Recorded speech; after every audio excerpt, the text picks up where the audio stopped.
All right, now before we render this, we need to push this back into the actual rendering space because we're still working at our sim scale here. And we have a sim scale transform earlier in our setup. Yeah, right after we bring in the environment for grouping stuff below the ground, we have a sim scale there. So I'm just going to copy that transform, paste that after our cache, connect that up, and I'll call this sim scale invert, and then turn on the invert transformation option here. And then, as usual, add a null after that sim scale inversion, and I'll call this render debris. Now I'll unpin my viewport display here, jump out to the object context, and set up a new render object for the debris. I'll call this render debris. Don't need to display that. And then dive inside, and then we can object merge in that render null that we set up. So point this object merge to debris slash render debris. And, I've pointed out the benefits of using packed disk objects for all of our caching and everything. And there are some issues, as I pointed out in the Rocks render setups, where Redshift doesn't necessarily handle packed disk instances properly once you turn on instancing. So we need to repack those into normal packed objects so that Redshift can handle them properly. So jumping out of our render node here, let's go to the Redshift Object tab, then under Settings, Instancing, turn on Instance SOP Level Packed Primitives. And then we'll do the same thing that we did for the rocks setup. For these rocks, we had to use this repack SOP to convert those packed disks to those standard packed objects. So going back to the debris, we'll just do the same thing here. Drop in that repack and set the display flag to that.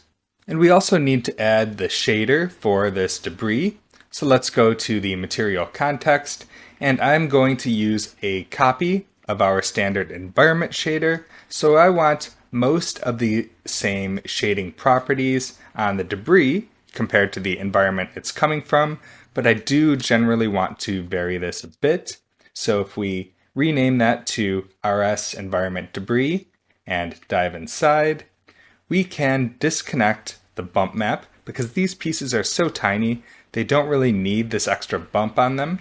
So I'll just disconnect that. And for the environment, we were playing around with some extra AOVs. For example, we had that mask attribute in the river area, and we're not going to need that for this debris either. And we don't need this test attribute that we were playing around with as well, so we can delete that one too. And you could potentially add in some color noise to vary up the color between your debris pieces a little bit, but for this, I'm just going to keep it nice and simple. I'm going to delete out all of the fancy noise stuff we were doing for the mask region of the full environment, since that's not really relevant to our debris. Just delete that whole thing. And I want to keep the same base color here, but I want to darken this down a little bit. So of course you could just change the color here, or if you want to leave that color intact, we can just make a new color constant. And I'll just set this one to about 70% gray. Then I'll add in this RS vector mul, which is a Redshift node that will multiply two vectors together, so that will effectively just darken everything down a bit, and this should work just fine for our purposes.